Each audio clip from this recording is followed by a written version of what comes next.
Si Lilia, maniwala ka sa akin. Hindi na tayo aabutin ng kinabukasan kapag hindi pa tayo umalis ngayon. Kanino pa nawawala si Aling Fatima, di ba? At yung asawa niyang naghahanap, hindi ko na rin nakikita. Sinisiguro naman namin sa inyo na mararamdaman nyo ang matinding sakit habang binibiyak namin ang tiyan nyo at pinagpaparte-parte ang mga laman loob niya. Tatanda mo kanina na nakiusap din ako sa'yo, di ba? Ngayon alam mo na ang pakiramdam ng hindi na pagbibigyan? Walang iyakang babae ka. Ah!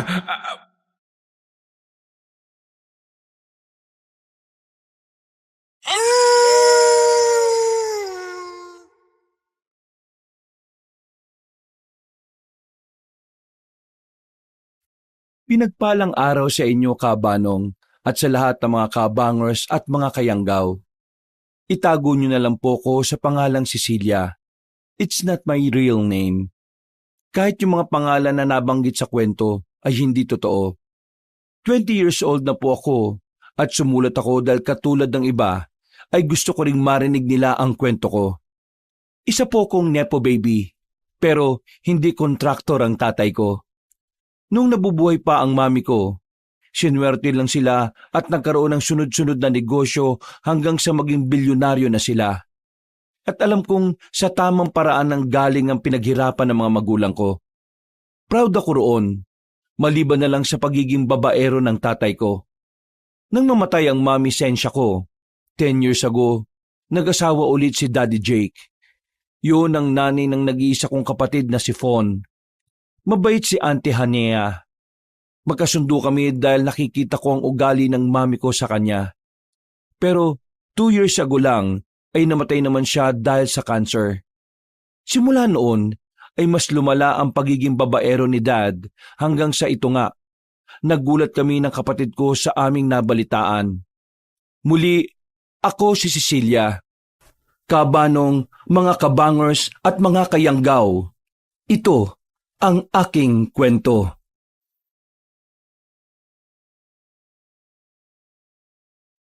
Bago nga pala magsimula ang ating kwento, sana'y mapindot nyo muna ang subscribe button at ang notification bell para lagi kayong nanonotify pag may bago tayong mga kwento. At huwag nyo rin kalilimutan mag-like at comment. Napakalaking tulong po ito sa ating channel para mas makapagatid pa kami sa inyo ng mga magaganda at mga nakakapangilabot na mga kwento. At ngayon, sa ating pagpapatuloy.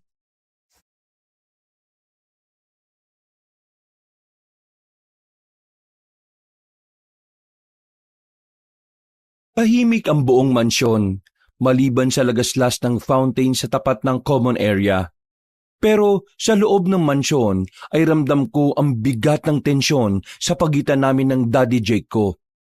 Masama talaga ang loob ko ngayon dahil noong nakaraang linggo ko lang nabalitaan na ikakasal na naman siya. At sa South Korea pa. Hindi naman ako galit dahil doon. Wala naman kasi akong pakialam kung ilang beses siyang magpakasal o mag-anal. Pero ang akin lang, bakit niya kailangang ilihim sa amin ni Fawn ang tungkol dito?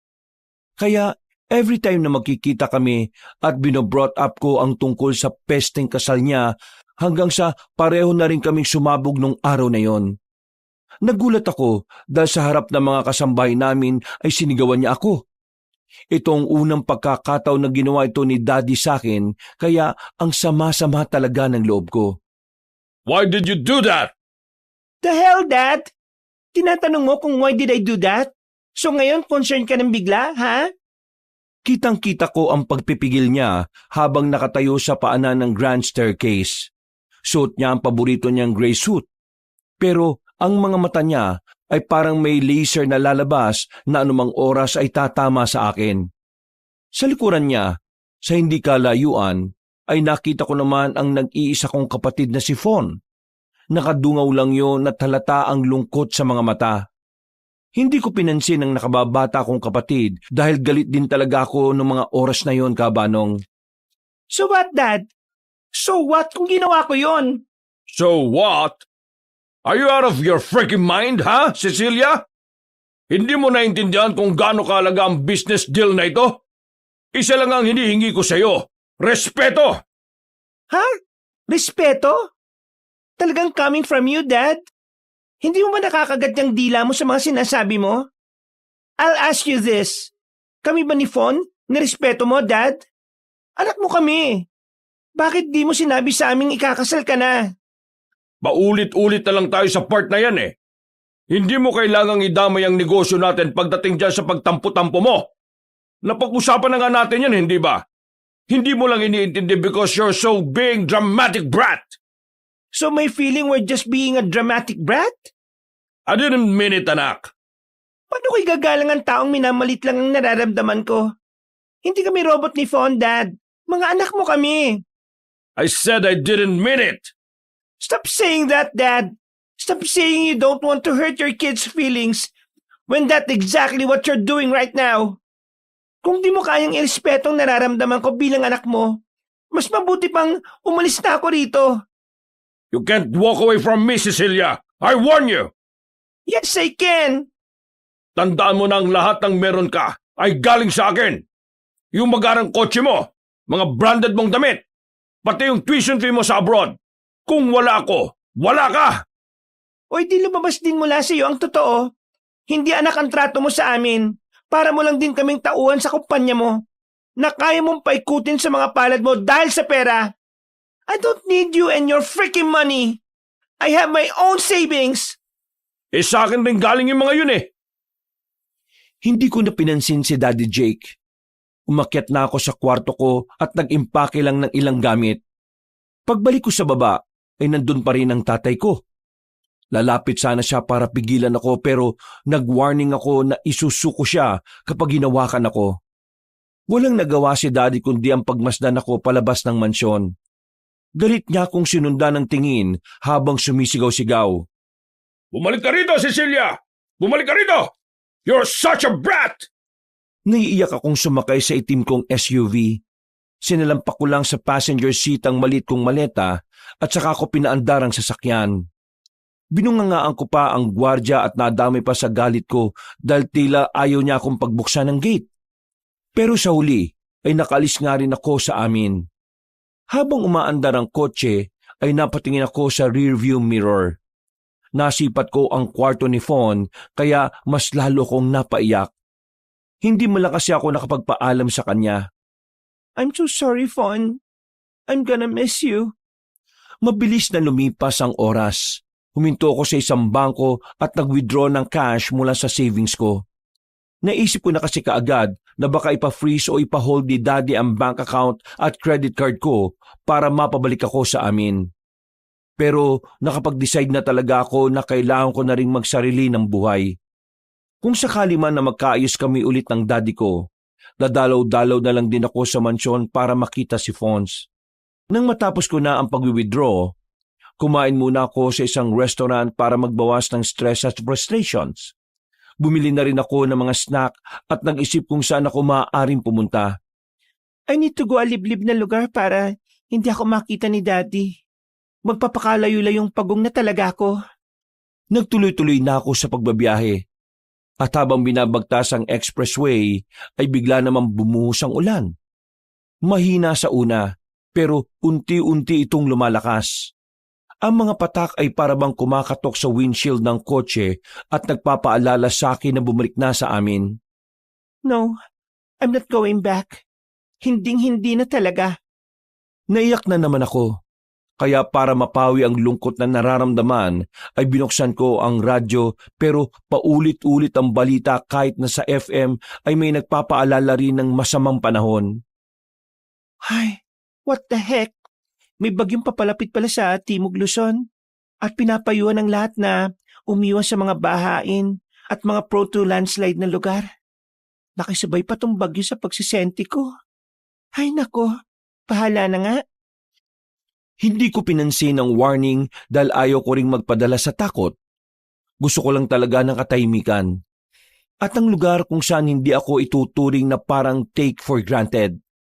Kabanong akala ng iba ay napakasaya na mabuhay ng maraming pera, na maging anak ng isang bilyonaryo.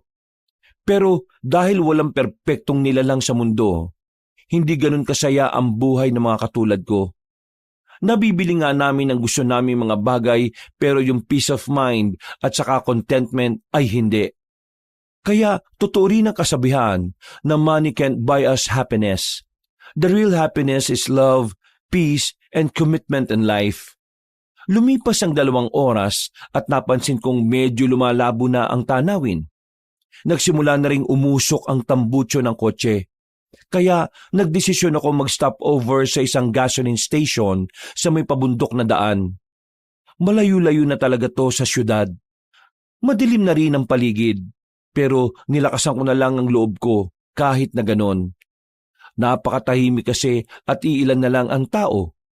Paglabas ko ng kotse, sa tapat ng gasolinahan ay nakita kong isang matandang lalaking nagbebenta ng kape sa gilid. May mangilan-ngilan ding truck driver at painante na nagpapahinga roon, kaya lumapit ako para bumili. Maya-maya, pagbalik ko sa kotse, ay nagpaalam muna ako sa gasoline station crew na magbabanyo. Tinikman ko lang ang kalahati ng kape at tinapon na ito. Pagkatapos ay nagilamos na ako ng muka. Pagbalik ko, papasok na sana ako sa loob ng kotse nang biglang may gumalaw sa likod ng SUV. Napatras ako at muling tumingin doon hanggang sa muli na namang may tumuktok. Kaya binuksan ko na ang compartment. Ganun na lang ang gulat ko nang tumambad sa akin ang bunso kong kapatid. Pawis na pawis siya at tila namumutla na sa gutom at kakulangan ng hangin. Bitbit pa niya ang paboritong stuffed toy na tinatawag niyang Black Panther. Pusa yun na 3 feet ang haba. Anong ginagawa mo dyan, Fons? Ate Cecilia, huwag ka po magalit, please. Paano hindi ako magagalit, ha? Ilang oras ka nang nandyan? Paano kung may masamang nangyari sa'yo? O paano kung may nadaanan akong checkpoint? Iisipin pa ng mga pulis na kinidnap ko yung kapatid ko. Gusto ko lang naman pong sumama sa iyo, eh. Ayokong mayuwan sa bahay, ate. Lagi nang wala si daddy tapos aalis ka pa. Napapikit na lang ako at napabuntong hininga dahil sa sinabing yun ng nakababata kong kapatid. Gusto kong maiyak na naman Banong pero hindi ko na ipinakita sa kanya. Ayaw ko kasing ma-upset pa siya. Paglabas niya ng compartment ay huminga ako ng malalim bago siya muling kumprontahin. Sa totoo lang kasi ay hindi ko rin alam ang gagawin ngayon. Siguradong mas lalo lang akong hahanapin ni Daddy kapag nalaman na kasama ko pala ang bunso kong kapatid. Mas lalong hindi ako makakatakas. Mas lalong lilit ang mundo ko at mawawalan talaga ako ng kalayaan. Fons, hindi ba dapat ginawa to? Sorry ate pero gusto ko lang po talagang sumama sa iyo eh. Ayaw kong maiwang mag-isa ron sa mansyon. Hindi ka naman mag-isa ron eh. Nandun si Namanang, saka yung apo niya na palagi mong kalaro. Pero gusto ko pa rin sumama sa iyo ate. I'm so sorry, but I need to take you back to the mansion. Please ate, wag po. Please. Ay nako, kumain na muna tayo. Tumawid ulit kami sa kabila at bumili nga ng makakain. Nang matapos na, ay bumalik kami ng sasakyan at muling nag-usap. Ipinaliwanag ko nga sa kapatid ko ang lahat, kaya hindi ko siya pwedeng isama. Nung una, ay umiiyak-iyak pa siya dahil ayaw niya talagang maiwan sa mansyon. Pero nung sinabi ko na dadalaw-dalaw pa rin ako, ay doon na siya tumalima. Ipinaunawa ko rin sa kanya na in his legal age, magagawa na rin niya ang katulad ng ginagawa ko noon. Kaya habang bata pa lang siya, ay mag-ipon na siya para sa sarili niya. Kung gusto niya talagang makalaya sa poder ng aming ama. Pagkalipas ng 1 oras, pasado 8:30 ng gabi, pagkaalis namin sa gasolinahan ay nagsimula na ang bagsik ng ulan. Halos zero visibility ang daan kaya nag-ingat talaga ako sa pagmamaneho lalo na at kasama ko pa si Fons. Binuksan ko ang radyo hanggang sa makarinig kami ng balita patungkol sa isang maliit na bangkong nilooban. Malapit sa lugar na yon. Hindi ko yung pinansin dahil naghahanap ako ng balita patungkol sa panahon. Sa lakas ng ulan ay wala na rin akong masyadong makitang ilaw sa kalsada. Ang tanging liwanag lang ay mula sa headlights ng kotseng minamaneho ko. Mabuti na lang din at merong fog light ang sasakyan ko kaya kahit papaano ay nakakausad-usad pa kami. Fons, matulog ka na lang muna kung inaantok ka ha. Kung di tayo makakapagbiyahe ngayong pauwi, hahanap na lang ako ng apartel, hotel or motel na pwede nating matuluyan ngayong gabi. Ate, kahit yung ulan, ayaw din akong pauwiin oh. Sige na, isama mo na lang ako ate. Stop saying that. At napag-usapan na natin yan, di ba? Ibabalik kita sa mansyon dahil mas safe ka doon. So ate, you mean, hindi safe place yung pupuntahan mo? I'm not saying that. Masasabi mo lang kaya. Ay naku, matulog ka na nga lang. Pero hindi pa ako inaantok ate. Then stop talking na muna, okay? Para makapag-focus ako sa pagdadrive. Okay. Wala na nga muna nagsalita sa amin at habang tinatahak ang maulan na daan ay biglang nag-static ang boses ng nasa radyo. Hanggang sa mawala na nga ng signal pati ang GPS. Tila kumukuti-kutitap din ang ilaw sa mga poste, kaya medyo na-alarma ako. What's wrong ate? Wala. Sige na, mag-focus ka lang din sa paglalaro sa cellphone mo o kung ano man ang ginagawa mo. Nawalan nga po ng signal eh. Nag-loading na lang tong pinapanood ko. Dahil siguro sa bagyo. Nagpatuloy lang ako sa pagdadrive hanggang sa mapansin kong di na ako pamilyar sa lugar na tinatahak namin. Tumingin ako ulit sa GPS ng kotse pero hindi pa rin gumagana. Wala pa ring signal. So, nagtuloy-tuloy na lang din ako kabanong. Hanggang sa napansin kong may karatula na may nakasulat na Barrio Dalakit. Hindi ko alam ang nasabing lugar pero nagtuloy-tuloy pa rin ako dahil ang goal ko na lang din ay makahanap kami ng matutuluyan ng gabing yon. Mas lalong lumakas ang ulan na may kasama pang pagkulog at pagkidlat. Medyo takot pa naman ako lalo na kung parang napakalapit ng mga ito. Ilang saglit pa, nang muling gumuhit ang kidlat sa langit, napatingin kami pareho sa harapan ng maulang daan. Ate, stop! Dahil sa ginawa ni Fon, ay napadiin kaagad ang paa ko sa preno. Doon ko lang din napansin na may lalaking nasa gitna ng daan. Basang-basa siya habang naka-helmet na kumakaway sa amin.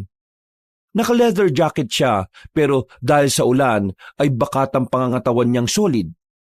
May sukbit siyang waterproof na bag sa likuran at medyo makapal yon. Hindi ako lumabas ng sasakyan. Inilawan ko lang ang estranghero hanggang sa magtanggal siya ng helmet. In fairness kabanong, gwapo ang lalaki at matipuno. Pero naisip ko pa rin na baka modus niya lang ang paghingi ng tulong. Kaya nagkandado pa rin ako ng pinto at nanatili sa loob ng kotse kasama ang kapatid ko. Matagal kami sa ganoong proseso hanggang sa lumapit na nga siya at kumatok sa amin. Mas lalo tuloy akong natakot lalo na sa buhay ng kapatid kong si Fons. Hindi ako masamang tao, please. Tulungan niyo naman ako. Nasemplang kasi ako at nahulog yung motor ko dun sa baba. Inagusan ng tubig kaya hindi ko na nakita. Please, help me naman Ate, tulong daw po. Papasukin natin siya. Please, kailangan ko talaga ng tulong niyo Ibinaba ko na kaagad ang sliding window. Sa kabila kung nasaan ang lalaki, pero kaunti lang para makasiguro. Doon ko mas nakita ang kalagayan niya. May gasgas ang leather jacket niya at tila may kalmot din ng kung anong hayop. Salamat Ano nangyari sa'yo? Bakit parang may mga kalmot ka sa jacket? Are you okay? May humabol sa akin kanina Hindi ko alam kung anong klase ng hayop yun. Hanggang sa nasemplang na nga ako. Parang ibig mo sabihin? Hindi pa ako natatapos sa pagsasalita nang biglang kumulog. Tila sumabog ang kidlat sa likuran ng bundok. At kasabay nito ay ang alulong ng kung anong nilalang. Mula sa hindi kalayuan sa harapan ay may naaninag kaming nilalang. Dahil dito ay mas lalong nagmadali ang lalaking estranghero at nagmamakaawang pumasok sa kotse. Dahil na rin sa pagkataranta, kaya pinagbuksan at pinapasok ko na siya sa loob ng sasakyan para makasilong. Pagtingin namin sa harapan, ay nawala na nga ang nilalang kaya nakatinginan kami ulit. Ano yung nakita natin doon kanina? Pasensya na pero Hindi ko rin talaga alam eh. Umalis na tayo dito, baka itong sasakyan mo naman ang salakayan ng mga yon. Nagmadali na nga kaming umalis hanggang sa makalayo sa lugar na yon. Nang marating namin ang diretsong daan, ay nakahinga kami pare-pareho na maluwag.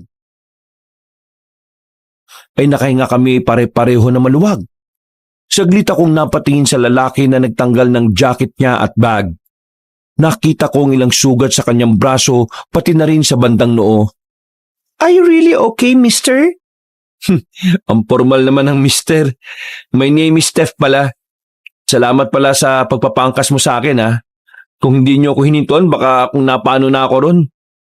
Tapos itong kapatid ko ay si Fons. Yung motor mo, paano na yon? Yun nga ang isang problema ko eh. Mag-iisang taon pa lang sa akin yon. Pero hindi bali, mapapalitan naman yon. Ang buhay hindi. Exactly. By the way, nakita mo ba yung mga sumalakay sa'yo? Ang totoo niyan, hindi rin talaga. Habang nagmamaneho kasi ako, may bigla na lang lumundag sa likod ko eh. At pinagkakakalmot ako. Yung una, nakakawala pa ako. Tapos yung humabol na sila, doon na ako nasemplang. At yun na nga, yung kwento ko kanina. Salamat talaga sa inyong magkapatid ha. Ang creepy naman. May idea ka ba kung nasaan lugar na tayo? Wala kasing signal dahil sa lakas ng ulan eh. Kaya hindi ko rin talaga alam kung nasaan na tayo. I'm sorry. Hindi rin ako pamilyar sa lugar na to eh. Taga saan ka ba? Taga kabilang probinsya. May pinuntahan lang tapos pauwi na rin sana. Ang kaso nga lang eh, minalas. Pasimple akong napaangat ng kilay dahil sa sagot ni Tef. Para kasing may kaduda-duda sa mga sinabi niya. Feeling ko ay hindi siya nagsasabi ng totoo. Kaya mas naging maingat na ako. Lalo na't meron akong dalang malaking cash money sa maleta. Pilit ko na lang din inaalis ang bagabag na yun sa akin dahil ayaw kong madagdagan ng stress sa isip ko. Nag-focus ako sa pagmamaneho. Pero mas lalo lang lumakas ang ulan. Pakiramdam ko ay parang hindi lang tubig ang pumapatak, kundi kasama na ang parusa mula sa langit. Hindi ko alam kung tama pa tong daan na to. Kung gusto mo, ako na muna magdadrive. Hindi na, okay lang ako. Yung daan lang talagang iniisip ko eh. Hindi kasi talaga ako pamilyar. Baka kailangan natin huminto sandali. Delikado kasi kung itutuloy natin ang ganito. Mas delikado rin naman kung bigla tayong hihinto. Di ba nga, yung nangyari sa'yo, meron nag-abang? Sa mga gantong klase pa naman ng lugar eh, usong-uso yung mga ganon dahil sa rebelde. Sa bagay, may point ka. Pasensya ka na ah. Hindi naman sa wala akong tiwala sa mga question mo. Nag-aalala lang talaga ako para sa kapatid ko. Oh, no problem. Kahit sino naman siguro, ganyan na magiging desisyon. At saka, alam mo, mas mabait ka pa nga eh. Kasi kung ibang tao lang talaga yung nakasalubong ko ron kanina, siguradong hindi ako hihintuan eh. Kaya from the bottom of my heart, thank you talaga sa inyong magkapatid. Welcome po, Kuya Tef. Sana po, magkita pa ulit tayo after this night. Ay oo naman. At kapag nagkita tayo ulit, ililibre kita. Talaga po? Ano naman po yung ililibre niyo sa akin? Ano bang gusto mo? Sa Disneyland! No problem. Magdi-Disneyland tayo sa next meetup natin. Habang nagdadaldalan sila ni Fons, nagpatuloy lang ako sa pagtahak sa daan. Hinayaan ko lang sila ng kapatid ko. Pero may pagkakataon na sumusundot-sundot ako sa pagsasalita. Natigilan lang kami sa pag-uusap nang humina na ang ulan. Pasado 9:30. Maya-maya pa, paglagpas namin sa isang tulay ay tumambad na nga ang arko ng Baryo Dalakit. Napakunot ako ng noo dahil halos isang oras pala ang nilakbay namin para marating ang nasabing lugar. Maya-maya pa ay napansin na namin ang mga bahay. Pero ang mas umagaw sa akin ng pansin ay ang magara pero nilulumang bahay na siyang pinakalitaw sa lahat. Nasa bandang pinakagitna yon at mula roon ay may nakita akong nakaparadang itim na van. Nang may lumabas na lalaki ay nagtungo ako roon para magtanong. Ate, saan po tayo pupunta? Magtatanong-tanong. Dito ka lang sa loob ah. Sige po. Tef, sasama ka ba? Oo, sige. Susunod ako. Mas lalo kong nagduda sa sagot niya. Pakiramdam ko talaga ay meron siyang itinatago sa amin. Dahil dito ay napatingin ako ng di sinasadya sa kanyang bag. Nang mapansin niya yun ay kaagad niyang tinakpan ito ng kanyang mga binti. Nasa ibaba kasi yun ang inuupuan niya. Diyan ako ulit kasi kapag nakita nila akong ganito baka iba maisip nila. Sa bagay, ako nga iba nang naiisip ko eh. Ha? Anong ibig mo sabihin? Wala naman. Bilisan mo na lang din lumabas para may kasama ako. Sa totoo lang kasi, natatakot din talaga akong makipag-usap eh. Hindi tayo pamilyar pare-pareho rito sa lugar kaya dapat mag-ingat tayo. Lalo na't may sumalakay sa'yo kanina. Oo, tama ka. Iba yung pag-iingat talaga ang kailangan nating lahat. Exactly. Fons, paglabas namin ni Tef, wag na wag ka magbubukas ng pinto ah. Kung may kakatok, tawagin mo kagad ako o sumigaw ka. Opo ate, pero isama mo na lang kaya ako sa labas. Magstay ka nga lang dito at huwag kang mangulit. Huwag mo nang dagdagan ng stress ko, please. Sige, okay po ate. Matapos kong makipag-usap ay nauna na akong lumabas, Kabanong. Nakatingin na rin sa akin yung dalawang lalaki na lumabas galing sa van na itim. Hello! I bet na naligaw din kayo. Same with my family. Opo, maganda gabi po pala. Anong maganda sa gabi? Naligaw na nga tayo tapos malakas pa yung ulan. Anong maganda ron, Ining? Sorry po. I'm si Lilia po. Ito na po ba yung Barrio Dalakit? Oo, eto na nga yun. Sa layo-layo ng biyahe, ganitong kalit na baryo lang palang madadatnan natin. Ito kasing driver kong si Eman eh. Hindi rin inalam ang mga tamang dadaanan. Eh kayo ba? Bakit kayo naligaw? Nawalan po kasi kami ng signal eh. Naka-GPS kami.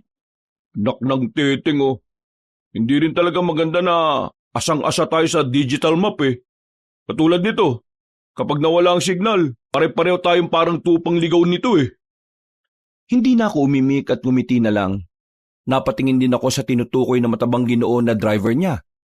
Nakayukod yun na tila nahihiya dahil pinagagalitan siya ng amo. Napaismid ako dahil hindi naman ako ganon sa mga driver namin sa bahay. Alam namin na nagkakamali ang lahat kahit pa bihasang driver. Naantala lang ako sa pag-iisip nang bumukas ang bintana sa gilid. Mula roon ay lumabas ang ginang na nagpakilala bilang si Ginang Bell. Ang asawa niya pala na matabang lalaking medyo pasmado ang bibig ay si Ginoong Ethan. Ang driver naman ay si Kuya Eman.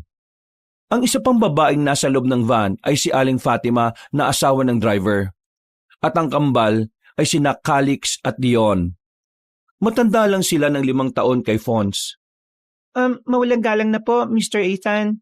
Tatanong ko lang po sana kung may matutuluyan kayo rito sa lugar na to kahit ngayong gabi lang. Oo, meron. Nakikisuyo nga ako ron sa matandang kausap ko kanina eh. Hinihintay ko lang lumabas. Yung gulong din daw kasi ng van, medyo lumalambot. E pagpapabukas na lang namin. Pwede rin po kaya kaming makiusap dun sa sinasabi niyong matandang lalaki? Eh mamaya pagbalik niya, kausapin niyo na lang. O paano? Papasok muna ako sa loob ng van. Maiwan ko na muna kayo dyan. Sige po, thank you po. Naiwan nga kami ni Kuya Eman sa labas. Sumilong kami sa parang waiting shed sa gilid ng magarang bahay na niluluma. Pagdating doon ni Tef, ay sinabi ko rin kaagad sa kanya ang napag-usapan. Diyan tayo tutuloy sa bahay na yan kung sakali? Oo, may matandang lalaki raw na nakatira dyan. Kausap nila Mr. Ethan kanina. Tapos, pinayagan daw silang magpatila muna ng ulan at matulog hanggang bukas. Sana tayo rin. Ayaw kong sabihin to dahil ayaw kitang takutin. Pero parang ang creepy ng bahay eh. Tsaka pati tong lugar. Kakaiba yung vibes para sa akin. May choice ba tayo? Mas okay na siguro to kaysa makipagsapalaran tayo sa biyahe. Baka mamaya maaksidente pa tayo o matambangan katulad ng nangyari sa'yo. Sa bagay, alam mo, palaging may point yung sinasabi mo ha. Kakaiba ka talaga magsalita at mag-isip. Para kang galing sa mayamang pamilya eh. Ganyan mag-isip yung mga taong mayayaman eh. Sa pagkakaalam ko lang ha. Ngumiti na lang ako at hindi na nakasagot dahil bumukas ang pinto ng nasabing bahay. Mula nga roon ay iniluwa ang isang matandang lalaki na matangkad. Puti na ang buhok niya, pero kahit may edad na ay maganda pa rin ang kanyang tindig at matikas pa rin ang pangangatawan. Halos parang magka-level nga lang sila ni Tef sa pagiging matipuno. Nang mapatingin nga ako kay Tef, ay parang na-insecure siya sa katawan ng matandang lalaki. Masalata kasing batak yun sa natural na trabaho rito sa probinsya. Pasensya na kayo at medyo natagalan ako ha. Pinayos ko pa kasi yung mga tutulugan nyo eh. Teka, may bagong salta? Pasensya na po. Ako po si Kalilia at ito naman po si Tef. Makikiusap rin po sana kami kung po pwedeng makituloy rin. Oo naman, pwede. Lahat ang napapatpad dito sa baryo namin bukas dito sa aming bahay. Pagpasensya nyo na lang dahil medyo luma na ito ha. Kaya ang tingin ng iba haunted house. Pero nasisiguro ko sa inyo na hindi nyo pagsisisihan ng pagtuloy dito. Salamat po. O sige, magsipasok na kayo bago pa lumakas ulit ang ulan. Sa loob na tayo magkwentuhan lahat para mas maging masaya ang gabi. Binalikan ko na nga kagad si Fon sa kotse. Pinayuhan din kasi kaming ilagay sa bandang plaza ang sasakyan dahil doon daw ang tamang parking. Pagkalaon ay dinala ko na rin ang maliit na maleta dahil hindi ko yun pwedeng iwan sa kotse. Nandun kasi ang cash na na-withdraw ko. Nang nasa tapat na kami ng kapatid ko, napansin kong parang seryoso si Tef. Parang malalim ang iniisip niya, kaya nilapitan ko siya tinapik. Ang lalim na naman ang iniisip mo. Ha? Wala, may inaalala lang ako. Sino naman? Pasensya na, hindi ko na maalala eh. Napaismid na lang ako at pagkadaka ay pumasok na kami sa bakuran. Doon ko lang napansin na may mga estatwa ng mga diwata na nakatayo sa iba't ibang parte ng bakuran. Medyo creepy sa paningin ko pero parang may pagka-aesthetic din. Nagtuloy-tuloy kami hanggang sa makapasok sa pinakaloob ng magarang bahay. Malito kumpara sa mansyon namin, pero masasabi kong maganda ang interior design ng bahay. Puro antigo ang mga naroon na kapag binenta ay sigurado kong mahal. Alam ko kasi ang tungkol sa ganoong bagay dahil ang nanay ni Fons ay mahilig mangolekta noon ng antigo. Madalas akong sinasama kaya nakahiligan ko na rin. Magandang gabi sa inyo. Maligayang pagtuloy dito sa simple kong tahanan. Eksakto at may 5 kwarto dun sa taas. Kayo na lang ang bahala kung saan kayo matutulog. Sige, salamat ka, Goryo. Huwag kayong mag-alala dahil bukas papalitan ko ang kabaitan nyo ng pamilya ko. Nako, wala ka naman. Ako rin po. Nagpapasalamat dahil di po kayo nagdalawang isip na patuloyin kami. Wala rin naman sa inyo. Siya nga pala. Alam kong medyo lumalalim na ang gabi at sigurado ko na hindi pa kayo mga kumakain dahil sa pagbabiyahe. Pahintulutan nyo sana na ipaghanda kayo ng hapunan ng anak kong si Glorieta. Mag-ayos na muna kayo ng mga sarili nyo sa kwarto at ipatatawag ko na lang kayo kapag handa na ang hapunan. Napangiti ako dahil sa sinabing yun ng Ginoo. Pero nang tumingin ako kay Tef ay parang hindi siya masaya. Nagiba tuloy ang pakiramdam ko at lalo kong nahiwagaan sa kanya. Okay ka lang ba, Tef? Ha? Oo. O sige, mauna na ako sa taas ha. Magkakasunod na nga kaming nag-akyatan at nang nasa pasilyo na ng 2 palapag, nakita kong nauna nang pumasok ang mag-asawang Ethan at Belle sa unang kwarto. Sa katapat nila ay ang kambal. Sa susunod naman ay tumakbo si Fons at sinabing doon kami magkukwarto. Sa tapat naman namin ay si Tef na nagkulong kagad kaya napakibit-balikat na lamang ako. Sa pinakandunong silid ay ang mag-asawang Mang Eman at Aling Fatima. Katabi namin ang kwarto nila. Pagpasok namin ni Fons ay parang lumang museo ang loob ng silid. May mga painting ng mga sinaunang diwata, mga lumang larawan ng mga pamilya na parang galing pa sa 1800s. Medyo nakripihan ako dahil may chandelier na gawa sa buto ng hayop at amoy ng insenso na nakakahilo. Ang bango naman ito. Parang amoy sampagita. Parang di naman. Parang ibang naaamoy ko eh. Parang ano ate? Parang may halong dugo at patay na kung ano? Ano po? Wala, kalimutan mo na. Magpalit ka na muna ng damit at suotin mo yung long sleeves ko. Bilisan mo. Saka tayo bababa ron sa kusina para maghapunan. Sige po, ate. Binuksan ko ang maleta at kinuha ang long sleeves saka inihagis kay Fons. Kumuha rin ako ng komportabling damit at nagpalit. Nahiga ako sa malambot na kama hanggang sa nakaidlip pala ako. Ginising na lang ako ng kapatid ko dahil kumatok na raw ang isang kasambahay at nagsabing maghahapunan na. Tumayo ko kagad at tumingin sa relo. 10:00 na pala eksakto. Lumabas kagad kami ng kwarto at nang nasa pasilyo na, nakita kong nagtatakbuhan sina Alex at John. Nakitakbo na rin tuloy si Fon sa kanila pababa. Naiwan ako roon at nakita ko sa dulo ng silid si Mang Eman. Nagtanong pa siya sa akin kung nakita ko raw ang asawa niya. Umiling ako kaya naglakad na rin siya pababa. Pasunod na sana ako nang biglang bumukas ang katapat kong kwarto. Nakita ko si Tef na nag-aayos ng iniingat-ingatan niyang bag. At nanlaki ang aking mga mata nang nakita kong may hawak siyang baril. Napatingin siya sa akin at kaagad yung itinago. Sa kaba ko ay nakaisip ako bigla ng hindi maganda. Kaya nagtuloy-tuloy ako pababa. Pero sa hagdanan pa lang ay hinawakan na niya ang kamay ko. Kung ano man ang iniisip mo, mali yun ah. Bakit ka may baril? Ano yung laman ng bag mo? Hindi mo maintindihan. Kung ganon, ipaliwanag mo para maintindihan ko. Hindi pwede. Di bitiwan mo na ako. Kung di mo ko bibitiwan, sisigaw ako dito. Bago ko pa matapos ang sinasabi ko, binitiwan na ako ni Tef. Nagtuloy-tuloy ako sa pagbaba hanggang sa makarating sa dining area. Ipinustura ko ang sarili ko para walang makahalata na gusto ko nang umiyak dahil sa takot. Doon ko lang biglang naisip na nilinlang ako ni Tef, na baka hindi totoo ang sinasabi niya kanina. Na isa pala siyang masamang tao na naghihintay lang ng pagkakataon para magawang kami na masama. Kung totoo ang mga naiisip kong yon, Kabanong, ako ang magpapahamak sa mga kasama ko. Habang nasa hapagkainan kami, ay patuloy ang pagtakbo ng isip ko kung paano sasabihin sa lahat ang tungkol kay Tef. Hindi rin ako makalingon sa kanya dahil alam kong nakatingin siya sa akin. Naantala lang kami nang biglang magtanong ulit si Mang Eman patungkol sa kanyang asawa. Yung asawa mo talaga, Eman. Kahit saang lugar, laging ganyan eh. Hindi mo naman alam kung saan-saan nagsusumiksik. Baka naglibot-libot lang o kaya nagbanyo.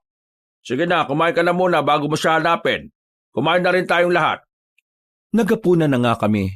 Pero natapos na lang ang lahat ay wala pa rin sumusulpot na Aling Fatima. Kaya naman naghanap-hanap na nga si Mang Eman. Hindi na rin namin napansin ang tungkol doon dahil abala at antok na rin ang lahat. At ako naman ay iwas na iwas pa rin kay Tef. Iniisip ko pa rin kung paano siya isusumbong. Pero hindi ko magawa sapagkat lagi siyang nandun kahit saan ako magpunta. Pagbalik namin sa kwarto ay nagkandado kagad ako ng pinto. Nagtaka naman si Fons dahil napansin rin niya na umiiwas ako at iniiwas ko siya kay Tef. Ate, bakit parang iwas na iwas ka kay Kuya Tef? Makaaway na kayo kagad? Makinig ka mabuti, Fons. Simula ngayon ay layuan mo na yung taong yun. Bakit naman, ate? Delikado siyang tao. Paano pong delikado? Basta, makinig ka na lang sa ate mo, okay? Paano ko nga po masusunod ang gusto nyo? Kung hindi ko naman alam kung bakit ko siya dapat iwasan. Huwag ka na nga muna makulit. Pwede ba? Kulit-kulit mo eh. Basta kapag sinabi kong lumayo ka sa taong yon, lumayo ka. Mahirap bang intindihin yon? Natigilan na ako nang makita kong nangingilid na ang mga luha sa mata ni Fons. Napabuntong hininga na lang ako tsaka ako siya nilapitan, pero umiwas na siya sa akin. I'm sorry, hindi ko sinasadya. Pareho lang kayo ni Daddy. Nagagalit ka sa ugali niya, pero hindi mo naiisip na magkapareho lang kayo ng asal. Gusto ko lang namang malaman kung bakit ko kailangang iwasan si Kuya Tef eh. Mahirap bang sabihin yun, ate? Hindi ko rin kasi alam kung paano ko sasabihin. Nakita ko siya kanina, meron siyang baril na hawak. Delikado siyang tao, Fons. Paano mo naman nasabi yun? Nakita mo ba siyang gumawa ng masama? You don't understand how the world works, Fons. Soon, maintindihan mo rin. But still, I'm sorry. Okay. So are we good now? Pagkatango niya ay niyakap ko siya ng mahigpit at pagkatapos ay nahiga na kami pareho sa malambot na kama. Pero nang makatulog na ang bunso kong kapatid, nag-double check ako kung nakalak ang pinto bago muling mahiga. Nag-check din ako ng cellphone pero wala pa ring signal. Nag-expect man naman ako na meron na dahil may nakita ko kaninang telco tower malapit dito. Pero siguro wala pa talaga dahil sa bagyo. Naupo ulit ako at pinagmasdan si Fons na nahihimbing na sa pagtulog. Lord, kung nasaan man po kaming lugar ngayon ni Fons, ang prayer ko po ay iligtas niyo po kami sa anumang klase ng panganib. I trust you, Lord, more than anything in this world. At patawad na rin po sa pagsagot-sagot ko kay Daddy. Wish ko lang din po na palagi mong hipuin ang puso at isip niya. Na hindi niya lang din palaging i-take for granted ang mga anak niya.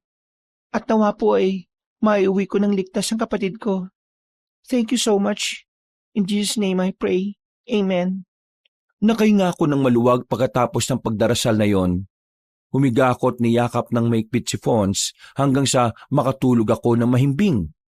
Pero dahil na rin sa dami ng iniisip ko, kaya dinalaw ako ng isang masamang panaginip. Nakahinto ang sasakyan namin sa gitna ng daan sa kasagsagan ng malakas na ulan. Nakita ko na may lalaki na lumapit at nagtanggal ng helmet na suot niya. Nang makita ko si Tef, ay nahintatakutan kagad ako. Lalo na nang makita ko yung hawak niyang baril. Tinutok niya yun sa akin hanggang sa paputokin niya. Pero sa halip na ako ang tamaan ay si Fons ang nabaril niya sa dibdib. Napasigaw ako sa takot pero nang pagmasdan ko si Tef, ay tawa lang siya ng tawa na parang isang demonyo. Hanggang sa lamunin na ako ng matinding kadiliman. Napabalikwas ako ng bangon dahil doon. Pasado 12:00 ng hating gabi ay napatingin ako sa pinto ng kwarto namin at nakita ko sa ilalim na may anino. Hindi ko yung pinansin. Bagkus ay niyakap ko ng mahigpit si Fons. Hanggang sa marinig ko ang boses sa labas. Boses ito ni Kagorio at ng anak niyang si Glorieta. Hindi ko marinig kung ano ang pinag-uusapan nila.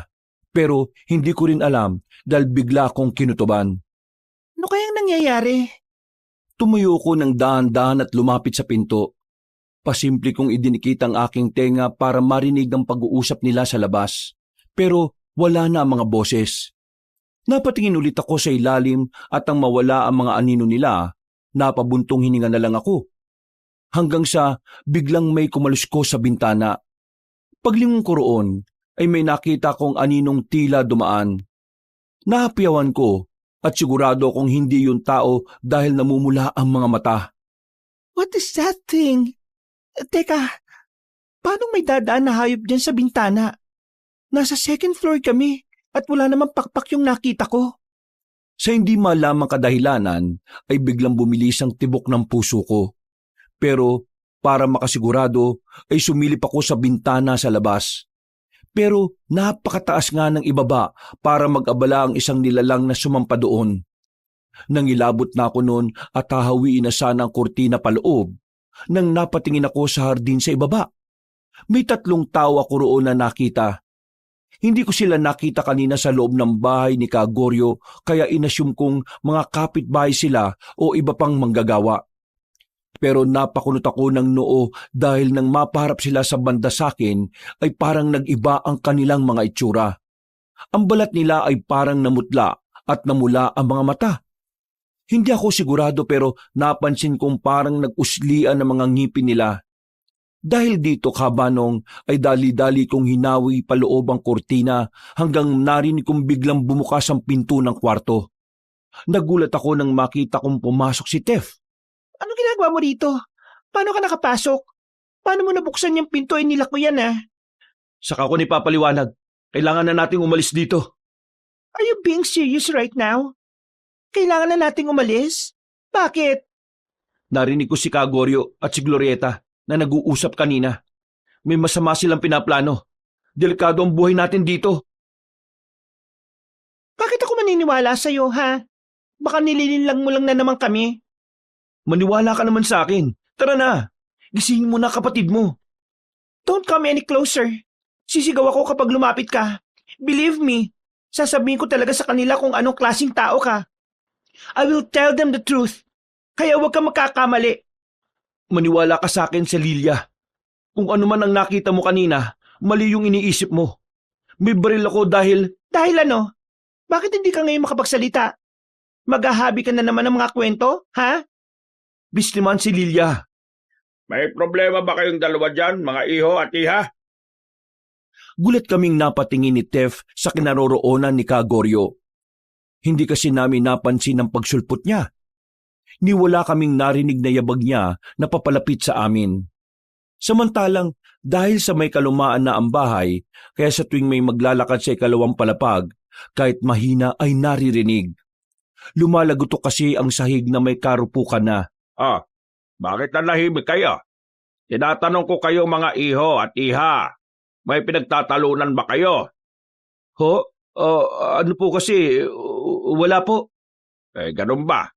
Akala ko nagtatalo kayo eh. Patulog na rin sana ako at napakit ako dito dahil parang nakarinig ako ng ingay. Kayo lang palang magkasintahan. Hindi po kami magjowa niyan. I'm single, Kagoryo. Hindi ba? Para kasi kayo magkasintahan sa itsura nyo eh. Bagay naman kayo Pasensya na ho, Kagoryo, kung naabala pa namin kayo. Mabuti pa magsitulog na kayo. Ating gabi na. At kapag ganitong oras pa naman lalo na kung maulan, naglilipa na mga malalaking lamok. Malaking lamok? Oo, mga dambuhalang lamok. At kapag nakagat kayo hindi lang dugo ang madadali, kundi ang laman ninyo. Magkandado kayo ng pintuan at bintana ha, para hindi makapasok ang mga lamok. Mahirap na. Sige po, salamat po. O sige na, babalik na ako sa ibaba. Kagoryo? Ano yon, iha? Hindi kagad ako nagsalita na magtama ang mga mata namin ng matandang lalaki. Napansin ko kasi na parang naging gold at namula-mula ang bilog sa kanyang mata. Pero nawala rin yung kaagad. Napabaling din kasi ako kay Tef na naghihintay lang din sa sasabihin ko. Sa totoo lang ay bala ko na talaga siyang isumbong sa mga yon. Pero nag-isip-isip pa rin ako. Natulala ka na naman, iha. May sasabihin ka ba? Wala po. Nakalimutan ko na po. Pasensya na po Ganun ba? O siya, sige. Maiwan ko na kayo dyan. Kung ano man ang pinagtatalunan nyo ayusin nyo na bago kayo matulog. Hindi natin masasabi kung hanggang kailan na lang ang buhay. Baka malay natin, ito na ang huling gabi na magkikita-kita tayo. Hindi ko alam ka, Banong, pero nangilabot akong bigla sa sinabi niyang yon. Pakiramdam ko ay meron siyang pakahulugan sa mga sinabi niya. Pero isinawalang bahala ko na lang din muna. Nag-focus na kasi ako kay Tef dahil bumaba na ng tuluyan ng matandang lalaki. Nakita mo yon? Wala tayong kamalay-malay. Bigla na lang siyang sumulpot. Tutong-totoo talaga yung narinig kong pinag-uusapan nila. Kaya maniwala ka. Kailangan na nating umalis dito. Oo. Kailangan mo na talagang umalis dito sa kwarto namin. Kung ano man ang ginagawa mo kanina, kung paano mo binuksan ang pinto ng kwarto na ito, kapag sinubukan mo ulit yon, sasabihin ko na talaga sa lahat na mamamatay tao ka. I don't trust you anymore. At wala akong pakialam kung totoo o hindi ang hinala ko. Basta wag na wag ka nang lalapit sa amin ng kapatid ko. Bukas, doon ka sumabay sa van at wag na sa amin. Ayaw kong pasakayin ng kotse ko ang isang kriminal. Please, get lost. Si Lilia, maniwala ka sa akin. Hindi na tayo aabutin ng kinabukasan kapag hindi pa tayo umalis ngayon. Kanino pa nawawala si Aling Fatima, di ba? At yung asawa niyang naghahanap, hindi ko na rin nakikita. Pinagtulakan ko na siya at pinagsaran ko na siya ng pinto. Pagkakandado ko ay hinarang ko pa ang maliit na tukador para siguraduhin hindi na maitutulak kung sakaling mabuksan man niya ito. Bumalik na ako sa kama pero napatingin pa ako sa ilalim ng pinto. Nang mawala ng anino ni Tef, ay nakahinga na ako ng maluwag. Pero napaisip-isip din ako sa mga sinabi niya kanina. Nagrema ng paulit-ulit sa utak ko ang mga yon, kaya hindi rin ako dinalaw ng antok. Nakakainis. Tumayo ako ulit at pasimpleng lumabas ng kwarto. Lumapit ako sa silid niya at pasimpleng kumatok. Bumukas yun kaagad nang sinabi kong ako ang kumakatok. Napatingin muna ako sa bag niyang nakalagay sa kama. Nag-aayos na kasi siya ng gamit ng abutan ko. Parang handa nang umalis. Ano ba kasing nangyayari? Doon tayo mag-usap sa kwarto namin ni Fons. O sige. Kinuha niya kagad ang bag niya at nagpunta na nga kami sa kwarto para doon ituloy ang pag-uusap. Kinandado niya muna ang pinto bago siya magsalita. Pero pinigil ko rin muna. Oh, bakit na naman? Maniniwala lang ako sa'yo kapag sinabi mo ngayon sa akin kung sino ka talaga. Yung totoong ikaw. Okay, sige.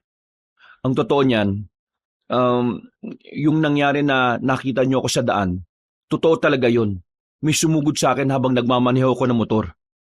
Pero bago ka namin makita sa daan, sino ka ba talaga at bakit ka may baril? Ano bang laman ng bag na yan na parang iniiwas-iwas mo sa akin? Tandaan mo na kapag di ka nagsabi ng totoo, hinding-hindi na rin ako maniniwala sa'yo. O sige, ganito na lang. Pangako, sasabihin ko sa iyo ang totoo kapag nakalis na muna tayo sa lugar na ito. Hindi tayo dapat magtagal dito dahil baka matulad tayo kay Aling Fatima at sa asawa niya. Bakit? Ano ba nangyari sa kanila? Hindi ko rin alam, pero base sa narinig kong usapan ni Kagorio at ni Glorieta kanina, may pinaplano silang hindi maganda sa ating lahat. Narinig ko na plano nila tayong patayin at kunin kung ano man ang mga dala natin. Seryoso ba talaga yung mga sinasabi mo? Mamatay na ako ngayon kung nagsisinungaling ako. Kung totoong mahal mo ang kapatid mo, maniniwala ka sa akin at aalis na tayo sa lugar na ito. Delikado mga tao sa bahay na to. Pero paano si Mr. Ethan at ang pamilya niya? Wala na tayong magagawa. Kung isasama natin sila sa lihim na pagtakas, sigurado madali tayong mahuhuli. Kaya tara na. Isang nakakakilabot na alulong na ang tumapos sa aming usapan, Kabanong. Sa sobrang lakas ng alulong na yon, ay parehong nanayo ang mga balahibo namin. Napa-sign of the cross kagad ako at dali-daling ginising si Fons na walang kamalay-malay sa mga nangyayari. Inayos ko na rin ang maliit kong maleta pero hindi na yung pinadala sa akin ni Tef. Dahil dito ay kinuha ko na lang ang maliit kong bag kung saan nakalagay ang na-withdraw kong pera. Ate, bakit mo po akong ginising? Tsaka, di ba sabi mo sa akin kanina, wag na akong lalapit kay Kuya Tef? Talagang sinabi mo pa yun sa kapatid mo, ha? Opo, Kuya. Sabi pa nga ni ate, masamang tao ka raw eh. Pero nandito ka naman ngayon. Tama na yung Fons. Kunin mo na yung stuffed toy mo at aalis na tayo dito. Saka ka na magtanong kapag nasa kotse na tayo, okay? Kahit anong mangyari, wag kang bibitiw sa akin. Sige po, ate. Dali-dali na kaming lumabas ng silid, pababa sa hagdan hanggang sa sala. Habang nagmamasid-masid, ay mas dito ko napansin ang mga painting sa dingding ng bahay. Nang titigan ko ito na matagal, ay parabang gumagalaw ang mga mata sa painting. Dito ko lang din na-realize na kahawig ni Kagorio ang mga nasa lumang larawan. May isang babae pa akong nakita roon. Para siyang diwata. Sobrang ganda niya pero sa hindi malaman na kadahilanan ay nangilabot ako sa itsura niya. Sa isip-isip ko, para siyang demonyita na nagtatago sa anyo ng isang magandang babae. Pabaling na lang ang atensyon ko sa mga kasama ko matapos hawakan ni Fons ang damit ko. Nang bubuksan na namin ang main entrance ay naggulat kami dahil nakakandado ito mula mismo dito sa loob. Nakatali yun ang bakal na may malaking padlock. Umisip ng paraan si Tef. Nakita kong may dinukot siya sa bulsa na isang bagay. Pagkatapos ay pinihit-pihit niya ang butas ng padlock hanggang sa magbukasyon. Napukunot ako ng noo. Dito ko na-realize na kaya pala siya nakapasok ng walang kahirap-hirap sa kwarto namin. Akit bahay ka ba, ha? Saka na natin pag-usapan yan. Dapat makaalis muna tayo. Marahan niyang binuksan ang pinto at pinahawak sa akin ng malaking kadena. Hindi naman ako nagreklamo dahil nagmamadali kami. Maingat kaming naglakad hanggang sa makarating sa plaza. Pero hindi kaagad kami nakapunta sa sasakyan dahil nagkakatipon sila sa dakong yon. Si Kagorio, Glorieta, ang kasambay nila at ang tatlong lalaking nakita ko sa hardin at ang iba pang taga roon. Eksakto na muling kumulog at sinundan ng pagguhit ng kidlat sa langit. Muntik pa akong mapatili. Mabuti na lang ay natakpan ko kagad ang bibig ko. Habang nakayukod kami, at nagmamasid sa paligid. Anong gagawin natin ngayon, Tef? Maghihintay tayo ng tiyempo bago pumunta sa kotse mo. Hanggat maaari, walang mag-iingay ha. Ano bang ginagawa nila? Hindi ko rin alam eh. Maghintay lang tayo at magtago na maigi. Nagsumiksik nga kami sa isang gilid at nagmasid sa gagawin ni Kagoryo. Maya-maya pa ay nakita ko kung paano magpalakpakan ng mga taga roon nang tumayo sa gitna nila ang matandang lalaki. Mga kapwa ko, dalakit noon. Pinagpala tayo ngayong gabi. Hindi natin kailangang mamingwit ng mga tao sa kabayanan. Kusa na silang nagpunta sa lugar natin. Hindi lang isa, kundi 9 na katao pa. Hindi pa rin talaga tayo pinababayaan ng mga ninuno natin. Nang diwata ng hangin at dilim. Ano mga pinagsasabi nila? Ano yung dalakit nun? Ano yung sinasabi niyang yun, Tef? Hindi rin ako sigurado eh. Pero dun sa lugar kung saan ako nakatira, naririnig ko na yung tungkol sa diwata ng hangin at dilim. Parang yung dalakit nun, parang mga uri ng sinaunang aswang. Aswang? For real? Aswang talaga? Believe it or not, pero totoong sinasabi ko. Alam kong hirap ka nang maniwala sa akin pero nakikita mo naman ngayon yung nangyayari, di ba? I know, right? Wait, look. May bitbit yung mga taong nandun, oh. Napatingin kami sa bitbit ng 4 na lalaki. Nakabalot naman ng mga yon pero alam namin mga tao dahil nagkukumislot pa at nakakarinig kami ng boses na parang umiingit at gustong kumawala. Malamang ay nakabusala mga bibig kaya ganon. Nilapat yon sa harap ni Kagoryo at pagkatapos ay saka tinanggal ang pagkakabalot. Ganun na lang ang gulat namin nang makita ni Mang Eman at Aling Fatima na parehong walang saplot. Nakatali na magkakadugtong ang mga paa, kamay at bibig nila.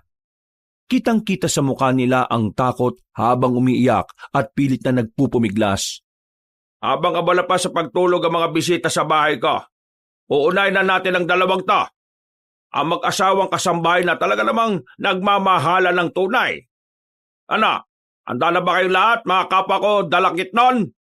Nakita kong nagnitian ng mga taong nakapalibot kaya nag-angat na ng kamay si Kagoryo. Umikot-ikot pa siya habang tuwang-tuwa sa mga nangyayari. Makalipas ang ilang minuto ay muli siyang pumirmi at tumitig sa mag-asawang kasambahay. Mapalad kayo dahil kayo ang napiling regalo sa amin. Ninunong diwata ng hangin at dilim. Maraming salamat sa maganang gabing ito. Bago sumikat ang araw at bago tumakas ang bagyo, sinisiguro naming mauubos ang lahat ng aming mga bisita at wala kaming ititira sa kanila. Nangilabot ako ng gusto nang marinig ko yon. Kaya rin humigpit ang pagkahawak ko kay Fons na nakaantabay lang din habang katulad kong natatakot na rin. Mga kasama, oras na ng pagbabalik sa anyong dalakit nun! Pagkasabing yun ni Kagoryo, ay isa-isa na ngang nagpalit ng anyo ang mga taong naroon. Sinimulan niya ang pagpapalit ng anyo bilang nakakatakot na nilalang hanggang sa sinundan ni Glorieta at ng iba pa. Nanlaki ang mga mata namin ni Tef at Fons sa aming mga nakita. Hindi ako makapaniwala dahil sa buong buhay ko, ngayon lang ako nakakita ng nakakatakot na halimaw. May mga naging tila abo ang balat at meron ding mga nangitim. Ang ilan din sa mga mata nila ay merong pulang-pula at meron ding parang ginto na kumikinang-kinang. Kapag minasdan mo, ay para kang nahihipnotismo. Umusli at tumalim ang mga ngipin. Tumulis na parang sa agila ang mga kuko nila. Humaba ang maninipis na dilang naglalaway. At ang mga babae ay tinubuan ng matutulis na pakpak na sabay-sabay nilang ipinagaspas. Muntik na akong mapatili sa takot nang makita ang mga halimaw na yon, Kabanong. Mabuti na lang ay hinigit kami ni Tef at parehong siniksik ng kapatid ko sa pinakagilid. Sabay-sabay silang nag-ungulan kaya mas lalong tumindi ang kilabot na nararamdaman namin. Hindi ko alam kung maiiyak ako o matatakot o tatakbo dahil sa mga nakita ko. Pero naramdaman ko na lang ang matinding panginginig ng kalamnan ko. Makakalis pa ba tayo rito? Oo naman si Lilia, makakalis tayo rito. Paano yung mga kasama natin? Sila Mang Eman at Aling Fatima. Ngayon ay oras na ng pagkain! Tila mga gutom na nag-agawan sa ayuda ang mga halimaw. Halos hindi ako nakakilos at tahimik lang na napapaluha habang nakapikit. Hindi ko na nasikmura pang tingnan ang nangyayari sa kawawang mag-asawa. Sa boses pa lang ng pagsigaw nila ay alam ko na ang tindi ng paghihirap nila. Pero habang abala sila ay sinamantala ni Tef ang pagkakataon. Tinapik niya kaming magkapatid na natataranta sa mga nangyayari. Bilisan na natin habang busy sila. Pumunta na tayo sa kotse nyo. Sige, Fons, humawa ka na mabuti sa akin at huwag kang lilingon na roon. Nagmamadali na nga kami sa pagpunta ng kotse hanggang sa hindi namin inaasahan ang sumunod na pangyayari. Isang aswang ang nakakita sa amin at dahil sa bilis ng mga kaganapan ay hindi ako kagad nakakilos. Nang sasalakay ang halimaw, hindi ko sinasadyang mabitiwan si Fons kaya nagkahiwalay kami. Tumakbo siya pabalik sa magarang bahay, habang kami naman ni Tef ay umabante. Kasunod noon ay ang pagputok ng baril na umalingaw-ngaw sa buong paligid. Bumagsak ang halimaw na sumusunod sa amin matapos barilin ni Tef sa ulo. Wala yung buhay na unti-unting natunaw na parang likido. Pero dahil dito ay natigil ang tila budol fight na ginagawa ng mga aswang sa katawan ng mag-asawang kasambahay. Napalingon sila sa amin at nang makita kami ni Kagoryo ay humalakakyo ng malakas na parang demonyong tuwang-tuwa. Sabi ko na nga ba may binabala kayong dalawa. Saan kayo pupunta? Sa tingin niyo ba makakalis kayo rito ng buhay? Siyempre hindi! Sa mga gusto pang kumain ng marami, alam niyo na ang gagawin niya. Hulihin ang dalawang yan! Bilisan mo at papalapit na sila sa atin! Si Fons, yung kapatid ko! Tef, si Fons! Nasaan si Fons? Wala na tayong oras, tara na! Hindi ko pwedeng iwan si Fons! Nasaan ang kapatid ko? Fons! Bumalik ka rito! Mamamatay tayo dito pare-pareho kapag binalikan natin siya! Hindi ko iiwan ang kapatid ko! Bigla na lang umikot ang paningin ko dahil sinuntok ako sa sikmura ni Tef. Nanlabo ang mga mata ko hanggang sa maramdaman ko na lang na bitbit niya ako. Ang huli kong natatandaan ay ang tunog ng aking kotse. Naramdaman ko pa ang pagbalandra ko sa passenger seat at ang tunog ng makina ng sasakyan. Bago tuluyang dumilim ang paningin ko, nakarinig pa ako ng nakasunod na putok ng baril at hiyawan ng mga halimaw. Pumikit na ako pagkatapos noon, hanggang sa para nang inanod ang diwa ko papunta sa kung saan. Napabalikwas ako ng bangon matapos marinig ang malakas na pagkulog. Sinundan ito ng pagguhit ng kidlat sa madilim na kalangitan. Nasaan ako? Wala akong nakitang kahit na sino sa hindi pamilyar na silid. Pag-ikot ay napansin kong gulo-gulo ang paligid. Halatang inabandona na ang bahay. Napatingin ako sa sirasirang bintana. Malakas pa rin ang ulan sa labas. Ang kidlat ay paulit-ulit na pumuputok sa madilim na kalangitan at mas lalo yung nagpakripi sa aking pakiramdam. Nang maalala ko ang nangyari, tumayo ko sa banig na kinahihigaan ko. Saka ko lang din napansin na basa ang buong damit ko.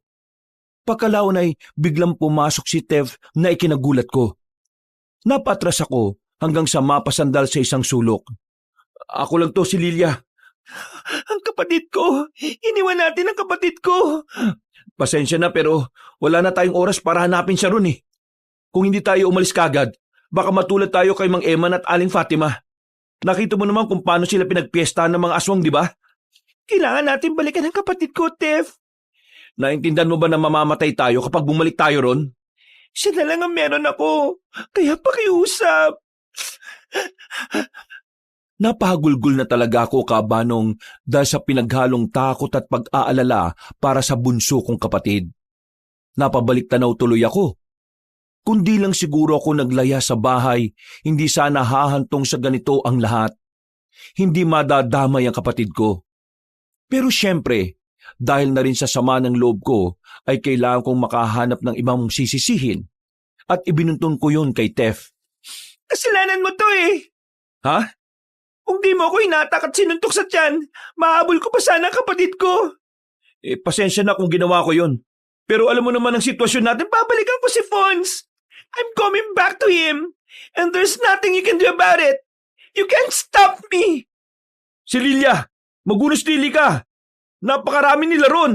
Wala akong pakialam. Hindi na ako nakapagsalita dahil biglang yumakap ng mahigpit si Tef.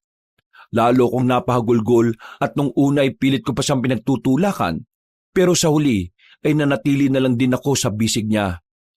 Nang maramdaman ko ang init ng kanyang katawan, bigla na lang akong parang napahinahon. Ang lahat ng bigat sa puso ko ay nabawasan. Unti-unti akong tumahan habang hinihimas-himas niya ang likuran ko.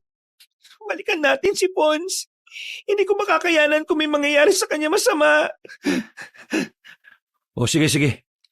Iisip ako ng paraan. Babalikan natin ang kapatid mo. Bago tayo umalis sa lugar na ito. Wala na munang nagsalita sa amin, Kabanong. Patagal akong tumanday sa bisig niya hanggang sa makaramdam na ako ng pagkailang.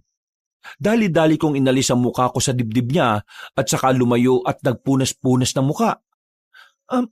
Pasensya ka na. Wala yon.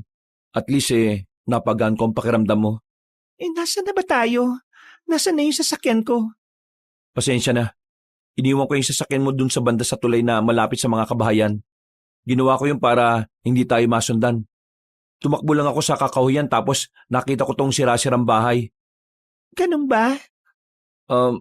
Pasensya na pala kung nasuntok kita kanina.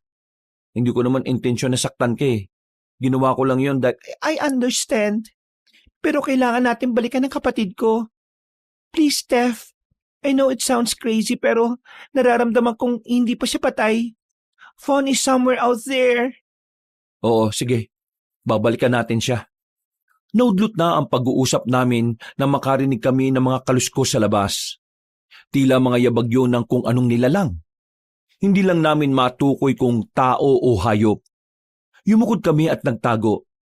Hanggang sa muling mawala ang nasabing ingay. Tanging pagbuhos na lang ulit ng ulan ang naririnig namin. Sumilip si Tev sa bintana bago bumaling sa akin. Saan ka pupunta?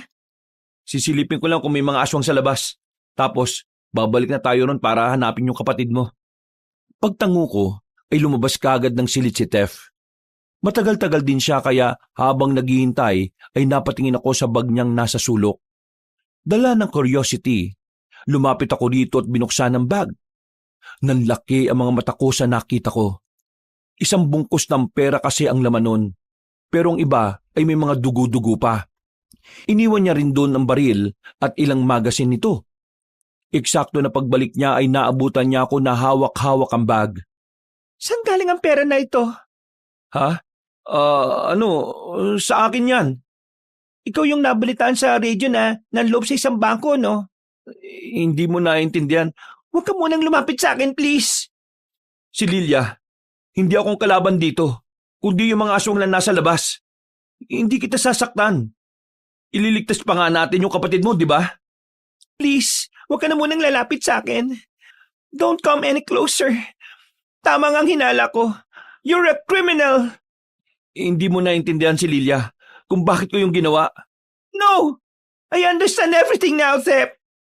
Bagay na bagay sa yung pangalan mo because you're a thief. Kinuha ko ang baril at itinuto ko yun sa kanya. Napangat naman siya ng kamay. Pagkalaon ay sinukbit ko ang maliit kong bag at dahan-dahan kaming nagpalit ng pwesto. Hanggang sa ako ang pumwesto sa pinto. Saan ka pupunta? Pabalikan ko ang kapatid ko. Delikado kung mag-isa ka lang doon. Ganon din naman yun eh. Delikado kapag kasama ko ang isang kriminal. Kaya mas mabuting ako na lang ang magpunta sa kapatid ko. I don't trust you anymore, Thef. Lumabas ako at isinara ang pinto, saka tumakbo sa kung saan. Hindi na ako nag-isip ng kung ano-ano. Ginusto ko na lang din na makalayo sa lugar na yon. Alam kong nakakainis tong ginawa ko, pero natatakot kasi ako, Kabanong, na baka kapag nalaman niya ang tungkol sa amin ni Fons, na mga anak ng bilyonaryo, baka i-hostage niya lang kami kapag nakaligtas sa mga aswang. I will never let that happen. Nagtuloy-tuloy na ako, hanggang sa marating ko ang nasabing tulay. Nakita ko nga roon na nakapark ang sasakyan ko. Lumapit kaagad ako dito at binuksan. Nang makita ko ang susi, kinuha ko ito. Nakita din sa passenger seat ang malaking kadena na siyang pinangkandado doon sa bahay ni Kagoryo. Babalikan kita, my dearest car. Hintayin mo kami ng kapatid ko. Iniwan ko na rin muna roon ang bag ko na naglalaman ng mga perang na-withdraw ko. Pagkasara ay tumakbo na ako sa ulanan habang nagmamatsyag sa paligid. Maya-maya pa ay naaninag ko na ang mga kabahayan. Tahimik ang paligid, pero nag-ingat pa rin ako at inihanda ang baril na hawak ko. Mabuti na lang talaga ay sanay ako sa paggamit nito. Dahil madalas kaming isama ni Daddy kapag nagpa-firing range siya. Palagi akong sumusubo kaya nasanay na ako sa paghawak ng baril, pagkasa at pagpalit ng magasin. Nang makita ko ang van na naroon pa, sumagi kagad sa utak ko na hindi pa nakakalis ng bahay sina Mr. Ethan at ang pamilya niya. Napatingin ako sa plaza at napaiwas din ng tingin matapos makita ang kalunos-lunos na sinapit ni na Aling Fatima at Mang Eman. Halos walang natira sa mga lamang loob nila. Nakilala ko na lang sila dahil ang ilang parte ng ulo ay naroon pa. Sumalangit nawa ang kaluluwa niyo, Mang Eman, Aling Fatima. Umalis na kagad ako sa lugar na yon, Kabanong, pero nagmasid-masid pa rin ako sa paligid. Napakatahimik kasi at nawala ang mga aswang na nakita namin kanina. Saan kaya sila nagpuntahan? Napabaling na ang atensyon ko sa magarang bahay ni Kagoryo. Sumigaw kasi ng ubod ng lakas ang asawa ni Mr. Ethan na si Mrs. Bell. Tumakbo kagad ako roon para sana saklolohan sila. Pero nang mapatingin ako sa balkonahe sa ikalawang palapag, dito ko na nakita ang ginang. Nagmamakaawa siya para sa kanyang buhay. Naninikluhod at takot na takot. Pero tinawanan lang siya ni Glorieta pati ng mga kasama nito. Pagkalaon ay nagsaan yung aswang na sila at dali-daling sinunggaban ng walang kalaban-laban na babae.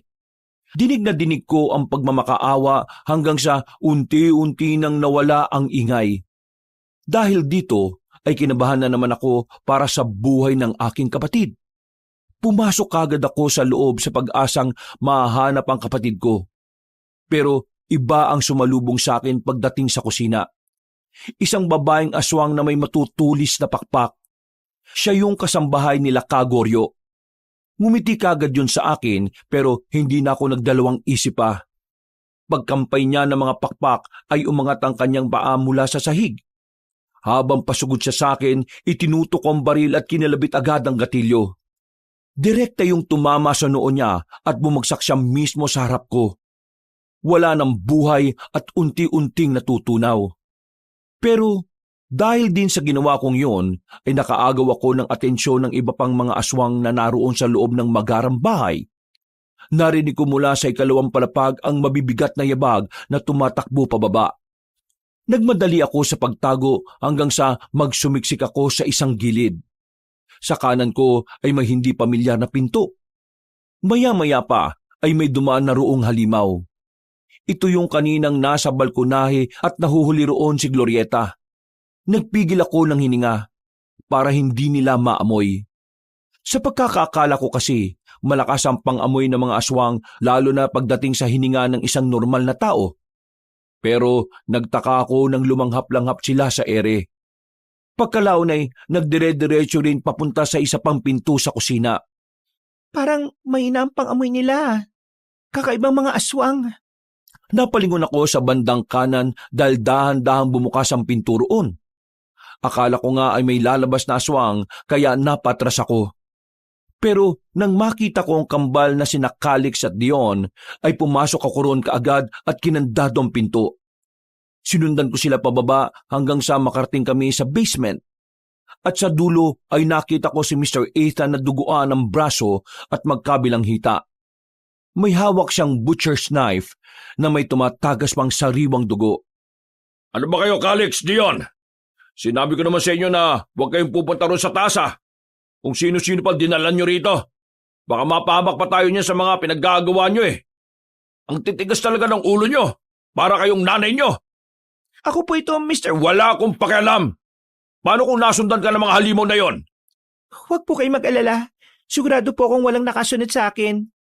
Paano ka nakasisiguro? Kita mo at may baril ka pa? Malamang sa pagpapuputok mo, lalong magpuntahan dito mga halimaw na yun eh. Pasensya na po. Hindi naman nila ako nakita eh. Sigurado po ko ron, mister. Inismiran lang ako ng Ginoo. Pagkatapos ay nagpatuloy na siya sa pagbenda sa mga sugat niya. Gamit ang parte ng damit niya, nagpatulong din siya kay Calix habang si Dion naman ay lumapit sa akin at nagtanong tungkol sa kanyang nanay. Mahirap man sa loob pero sinabi ko sa kanila ang totoo, na nakita ko si Mrs. Bell na nilalantakan siya ni Glorieta. Dahil dito ay mas lalong naggalit ang kanyang asawa. Nag-iyakan naman ng kambal kaya inalo ko sila pareho.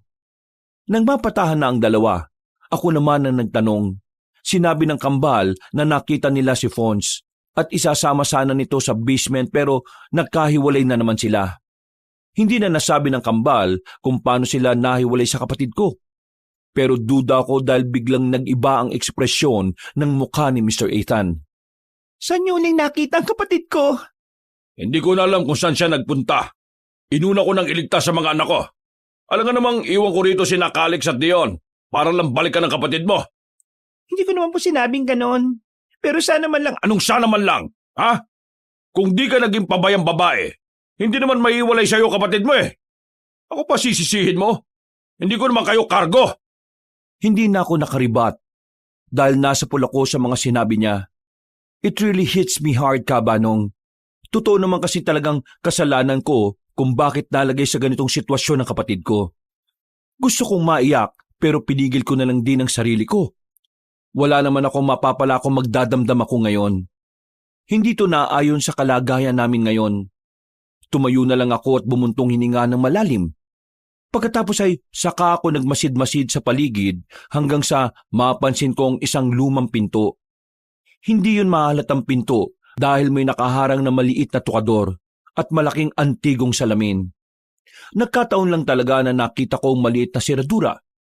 Lumapit ako dito at tinulak ang mga nakaharang. Nagkosyon ng ingay kaya mas lalong nag-alburuto si Ginoong Ethan. Ano ba ginagawa mo? Hindi mo alam na nagtatawag ka na naman ng atensyon ng mga aswang eh. Pasensya na po pero nakita ko ng pinto eh, oh. Anak ng baboy naman oh! Eksaktong pagkasabi niya noon ay nakarinig na nga kami ng malalakas na kalabog mula sa pinto sa itaas. Katulad ng sinabi ni Mr. Ethan, natunugan na nga kami ng aswang kung saan kami nagtatago.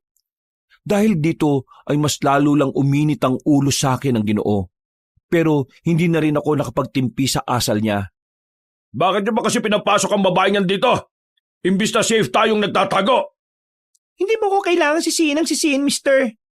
Sa tingin mo ba, hindi kayo matutuntun dito ng mga aswang? Kahit wala ko rito, darating ang oras na bababa sila at malalaman nilang dito kayo nagtatago. Kung di ko nakita tong pinto, sa tingin mo, saan kayo pupulutin, ha?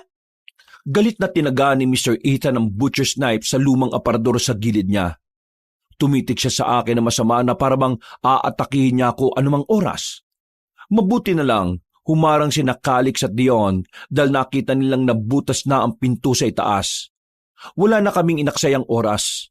Tumakbo kami papasok sa nakita kong lagusan. Kahit hindi namin alam kung saan yun patungo. Tinabi pa nga to ng Ginoo, kaya nagpahuli na lang ako.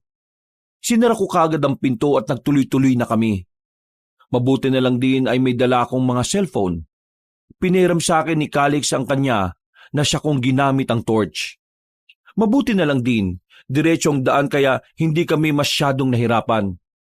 Maya-maya lang ay nakaramdam na kami ng malamyang hangin. Sinyalis na malapit na ang labasan. Mula sa hindi kalayuan ay nakakita nga kami ng liwanag. Tumakbo kagad doon si Mr. Ethan pero huminto rin. Pagdating ko roon, napatingala rin ako dahil dati palang balon ang pinanggalingan ng liwanag mula sa labas. May kinakalawang din na hagdan pataas kaya nag-aya ng Ginoo na umakyat. Nauna nga si Mr. Ethan, sumunod si Calix at Dion. Nang ako na, ay nakarinig ako ng pagaralgal na pag-ungol ng aswang mula sa likuran. Pagkalingon ko roon, ay nakita ko mga namumulang mga mata na mga dalakit noon na naglalaway-laway pa. Tinutukan ko ang isa at inasinta. Sa pulyon sa ulo na kaagad bumagsak at natunaw. Ang isa pa ay mabilis na sumugod. Inasinta ko rin yon pero sa balikat lang tinamaan. Hindi ko na binaril dahil malapit na siya. Umakyat na lang kagad ako sa kalawanging hagdan pero humabol siya sa akin. Nahawakan niya ako sa paa at mabilis na hinatak. Nahulog kami pareho at bumalandra sa sahig. Nabitiwan ko rin ang baril pero bumagsak lang yun nang malapit sa akin. Nang muling makatayo ang aswang, ay kaagad yung sumalakay pero nakuha ko na rin kaagad ang baril at pinaputokan siya. Sa pulang kanan niyang mata at tumagos yun sa bungo. Kaya humandusay siya sa lupa at natunaw. Hingal na hingal akong umakyat. At nang nasa labas na ay iginala ko ang tingin ko. Nasa bandang likuran pala kami ng magarang bahay. Nakita ko ang mag-aama na tumatakbo na palayo. Papunta sa kakahuyan. Tumingin pa sa akin ang kambal at sumenyas na sumunod sa kanila. Pero nakita ko rin kung paano sila sitahin at pigilan ni Mr. Ethan. At mula sa hindi kalayuan ay nakita ko ang lumilipad na babaeng dalakit noon. Si Glorieta na pasugod sa kanila. Mr. Ethan, huwag kayong tumakbo dyan! Nandyan yung aswang! Calix! Dion! Tumingala kayo! Dahil hindi nakikinig ang matabang lalaki, kaya napilitan akong sumugod sa kanila. Halos magingal kabayo na ako.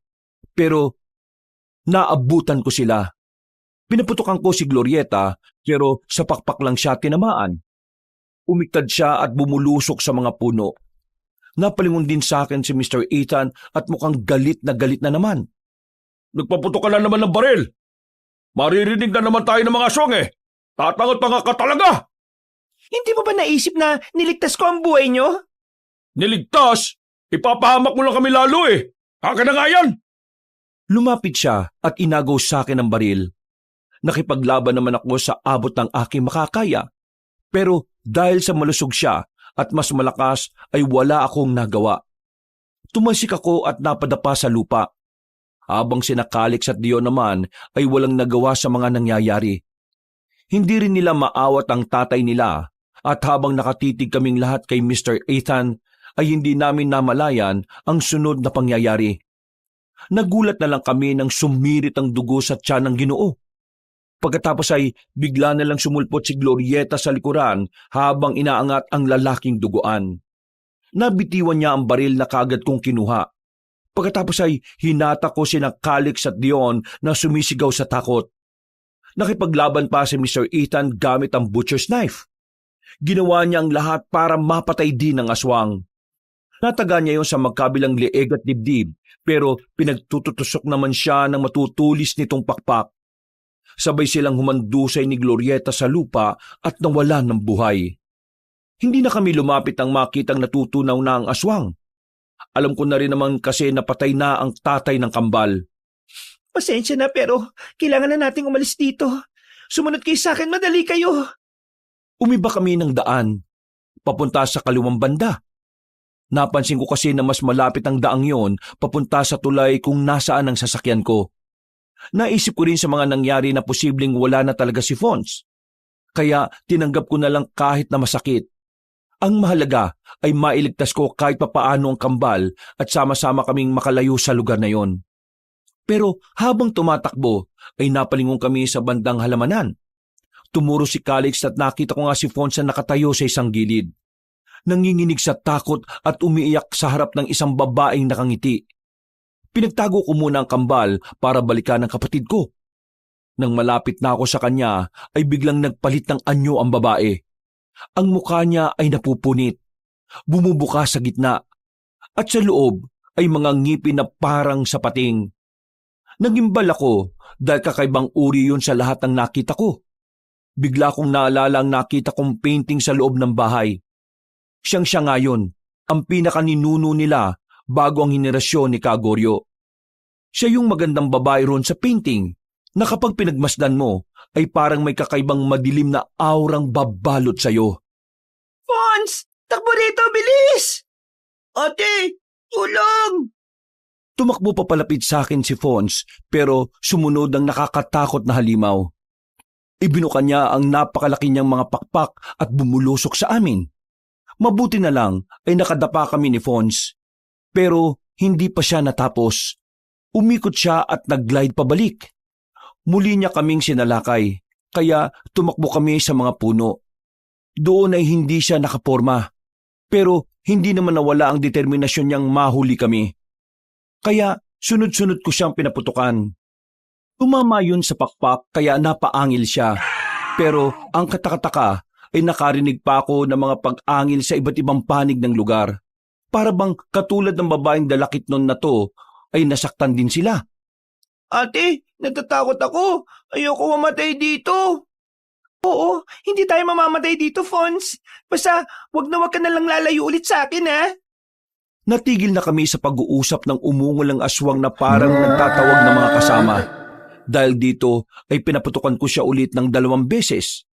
Nakalipad na siya pataas kaya hindi umabot ang baril. Sinamantala naman namin to ni Fons. Tumakbo kami palayo. Pero nadapa ang kapatid ko dahilan para mabitiwan ko rin siya. Dali-dali akong bumalik pero pabulusok na naman ang aswang sa amin.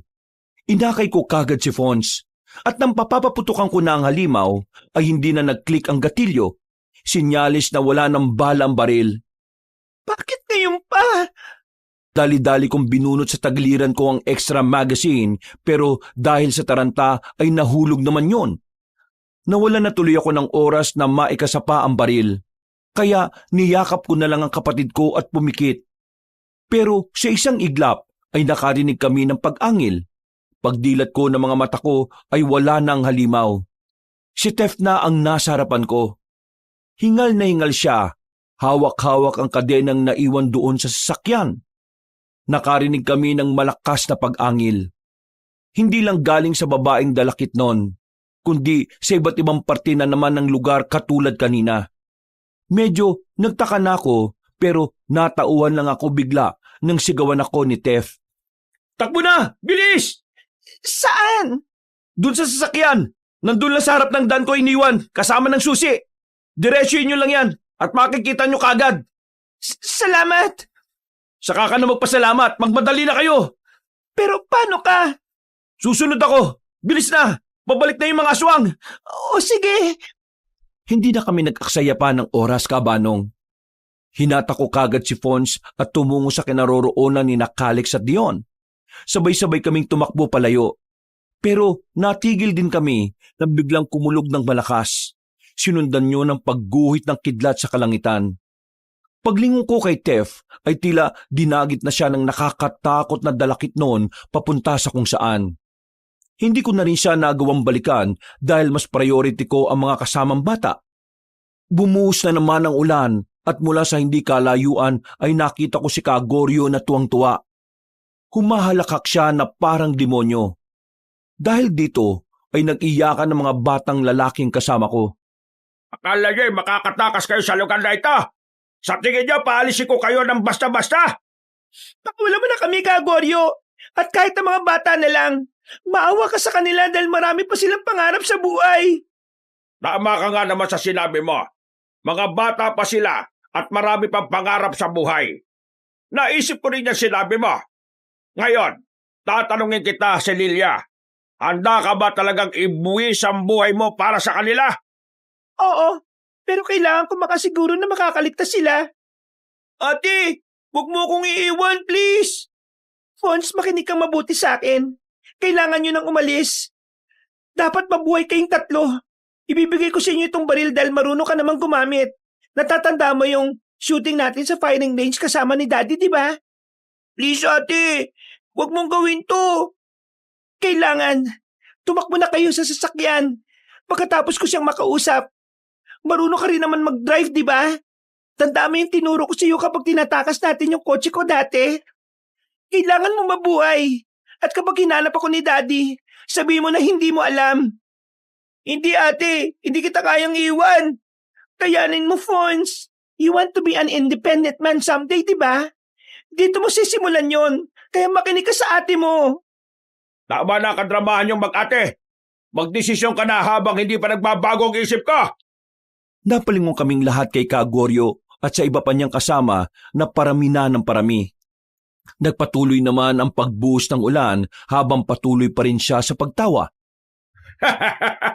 Ano? Nakapag-isip-isip ka na ba, ha? Kanina pa ako nakapagdesisyon.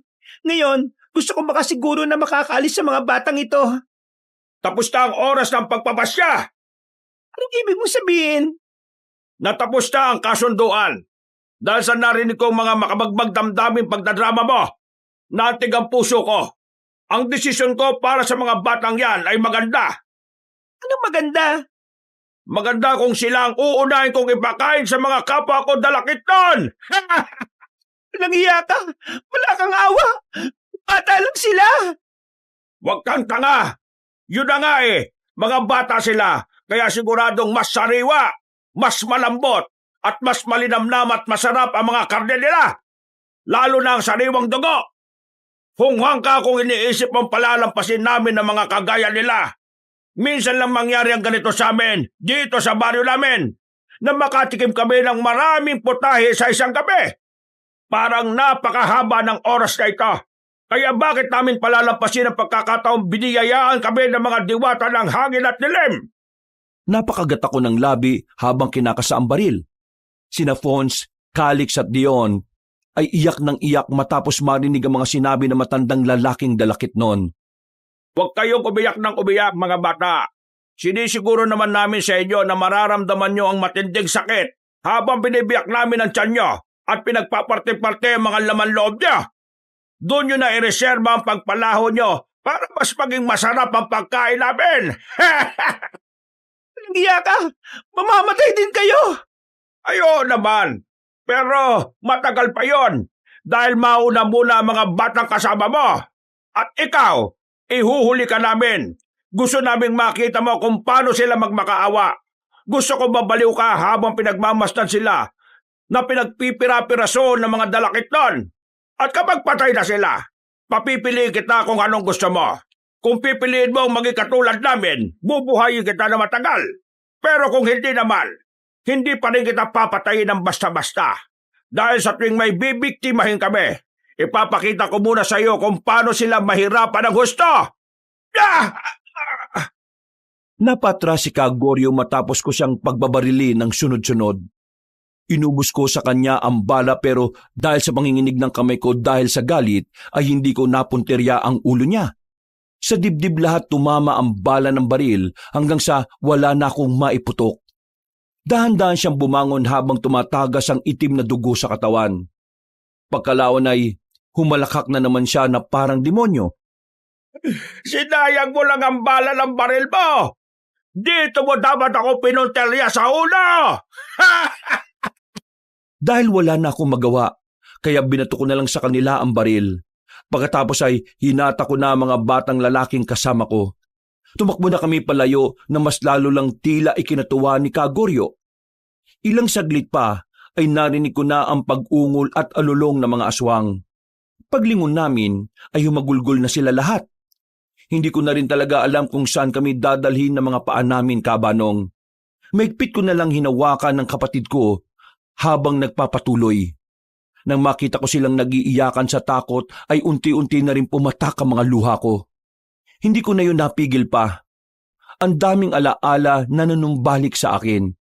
Mga masasayang araw na kasama ang mami ko, ang daddy ko, ang auntie ko, pati si Fons at kung ano-ano pa. Para ba itong yung sinasabi ng mga tao na kapag malapit ka ng mamatay, ay kusa na lang daw nagbabalik tanaw ang isang tao sa mga nakalipas. Ate, mamamatay na po ba tayo dito? I'm sorry, Fons. I'm really sorry. Ate, I love you, till the very ends. Huminto ako at niyakap ng maigpit ang bunso kong kapatid. Ganun na rin ang ginawa ni na Calix at Dion. Nagyakapan kaming apat habang hinihintay na lang ang paglapit ng mga aswang para kami ay pagfiestahan. Sabay-sabay kaming pumikit sa pag-aakalang katapusan na namin. Subalit bigla na lang kaming nakarinig ng sigaw ng mga halimaw na parang nasasaktan. Pagdilat ko ng mga mata, nakita ko na nakahinto si Kagoryo at ang iba pa. Lahat sila ay nakahawak sa kanilang mga ulo na parang hirap na hirap. Ano nangyayari sa kanila, ate? Hindi ko rin alam pero samantalahin na natin ang nangyayari. Bilisan niyo! Tumayo kami ulit at tumakbo palayo sa kanila. Pero maya-maya lang din ay muling nakakilos sa mga aswang. Yun nga lang ay hindi na sila sa amin nakabaling. Nakatingin silang lahat sa iisang direksyon, kung saan naroon kanina nakikipagsagupa si Tef. Dito ko naisip ang kakaibang nangyari kanina. Yung kasagupa naming babaeng aswang na bumubuka ang muka na maraming matatalim na mga ngipin. Tumakbo papunta roon si Kagoryo at ang iba pang aswang. Kaya mabilis kaming nakatakas. Pagdating namin sa kalsada ay pinapasok ko kagad ang 3 batang lalaki at kinandado ko ang pinto. Pero binuksan ni Fons ang bintana. Ate, saan ka pupunta? May kailangan lang akong gawin. Huwag ka na pong umalis, please. Huwag ka mag-alala. Mangako ko na babalik ako. Kailangan ko lang tulungan si Tef. Kahit na anong mangyari, huwag na huwag kayong lalabas dito, ha? Yumukod lang kayo at magtago. Ate!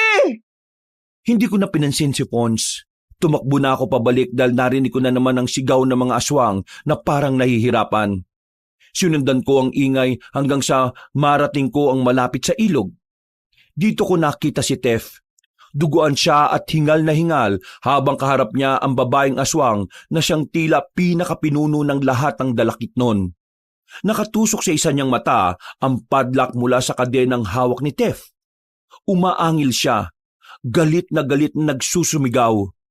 Kung nasaan ang sugat niya, doon din iniinda ni Kagoryo at ng iba pa ang sakit. Kung ganon, tamang hinala ko. Ang babaeng yan ang pinakapinuno ng aswang at hindi pala si Kagoryo. Nagmasid-masid pa ako habang umahanap ng sandatang pwedeng ipangpatay sa aswang. Mabuti na lang ay nakakita ako ng matulis na kahoy mula sa naputol na punong naroon. Matibay ito at makapal na siguradong makakapatay sa sinuman. Mahal na ni Dodong Lipay! Hindi na dapat kayo lumabas pa sa lunggalin niyo! Mapapahamak tayong lahat kapag may nangyari sa inyong masama! Ah, ganun pala ah. Kaya pala kapag sinasaktan ko siya, lahat kayo'y nasasaktan. Nasa halimaw pa lang yan ang lakas yung lahat. Ngayon, humanda na kayo dahil bukod sa nadiskubre kong mahihina ang mga pang-amoy nyo, siya lang din pala ang buhay ninyo. Sa tingin mo, papayagan kong gawin mo yon, mga kasama!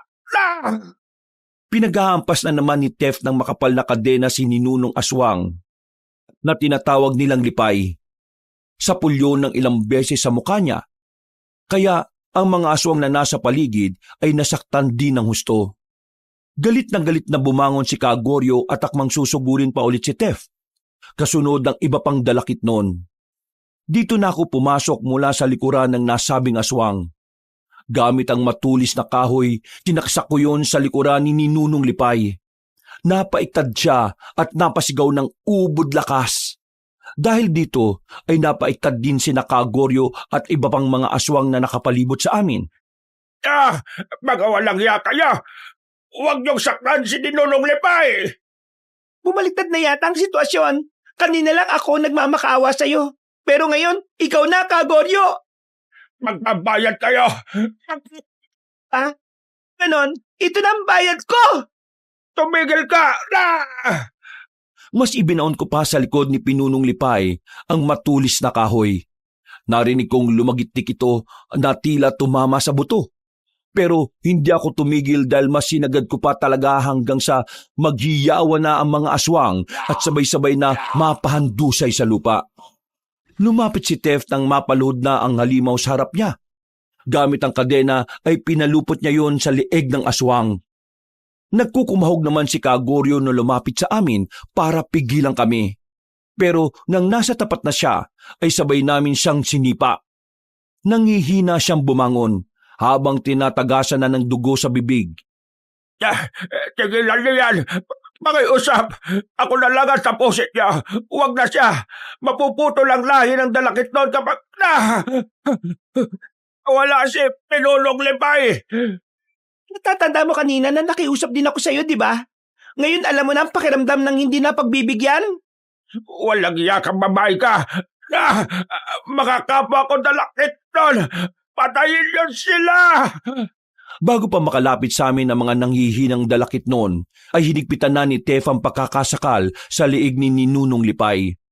Ang lahat ng aswang ay nahirapan sa paghinga, at pagkatapos ay mas diniinan ko pa ang pagsaksak hanggang sa tumagos sa gitna ng dibdib ang kahoy. Umusli pa ang itim na puso ng halimaw sa katutuluyang nawala ng hininga. Ganon din ang nangyari kay Kagoryo at sa iba pa hanggang sa sabay-sabay silang natunaw at sumama sa ulan. Napaupo ko bigla hanggang sa mapasandal sa gilid ng puno. Lumapit sa akin si Tef at inabot ang kamay ko. Pumikit na lang ako at inabot ang kamay niya bago ko mawala ng ulirat. Paggising ko kabanong, maliwanag na at wala ng ulan. Pagpaling ko sa kaliwa ay nakita ko si Tef na nagmamaneho na ng sasakyan ko. Sa passenger seat ay nakaupo sina Fons, Calix at Dion na mahimbing nang natutulog. Ligtas na tayo. Makakauwi na tayo. Salamat ha. Maraming salamat din. Napangiti na lang ako at pagkatapos ay pasimple kong hinawakan ng kamay niyang nasa kambyo. Habang nasa biyahe pabalik sa syudad, ay ikinuwento nga ni Tef ang lahat sa akin. Kung bakit siya nagkaroon ng baril at maraming pera. Hindi ko na lang sasabihin dito dahil ibang kwento na po yun kabanong. Sinubukan din naming magsumbong sa kapulisan patungkol sa nangyari pero hindi naman kami pinaniwalaan. Kaya wala na rin kaming nagawa kundi ang tanggapin ang mga nangyari. Wala rin namang naghahanap dahil walang mga kaanak sina Aling Fatima, Mang Eman, Mr. Ethan at Mrs. Bell. At dahil dito, sina Calix at Dion ay sinama ko na lang sa bahay para may katuwang din si Fons. At dahil sa pangyayari, ay bumalik ako at nagsorry kay Daddy. Nagkaintindihan kami at nagsorry rin siya sa amin ni Fons. Makalipas ang 1 buwan, pagkatapos siyang may kasal, ay nauna na kaming bumalik sa Pinas ni Fons. Nagbakasyon kami sa lugar kung saan nakatira si Tef at dito na nga nagsimula kaming magkamabutihan. Nang malaman niya na anak ako ng isang bilyonaryo, umiwas pa nga siya sa akin nung una. Pero sinabi ko sa kanya na hindi naman ako ang mayaman kundi ang tatay ko. Ngayon po kabanong kami na ni Tef. Ikakasal na kami sa susunod na taon at meron na kaming maliit na negosyo sa Pampanga. Nagsimula kami ng sarili naming buhay at proud sa akin ang daddy ko. Dahil kahit mayaman siya, ay hindi ako humingi ng tulong para sa negosyong ito. Oo, mahirap, aaminin ko. Pero masarap sa pakiramdam dahil kasama mo ang mahal mo sa buhay na humaharap sa pagsubok. Alam ko isang araw, katulad sa pagsisikap ng mga magulang ko, uusbong din ang negosyo namin ni Tef at magiging bilyonaryo rin kami. Maraming salamat kabanong, nawa ay nagustuhan nyo ang aming kwento at naway marami rin kayong nakuhang mga aral. Mga kabangers, mga kayanggao, si Kabanong po. Maraming salamat po sa pakikinig nyo sa bagong kwento natin ngayong araw na ito. Kung medyo nabitin po kayo sa kwento natin, kung maaari lang ay dalawin nyo rin po yung iba pa nating mga channel, yung Pamela Clamil channel, at syempre yung bagong channel natin na Kabanong version 2.0, kung saan may mga images na po doon na gumagalaw at meron rin po itong music and effects. At kung maaari lang sana ay paki-subscribe na rin po yung mga channel natin na yun dahil medyo maliit lang po yung mga subscribers natin kukonti lang po tayo doon. Lalong-lalo na po doon sa Kabanong version 2.0.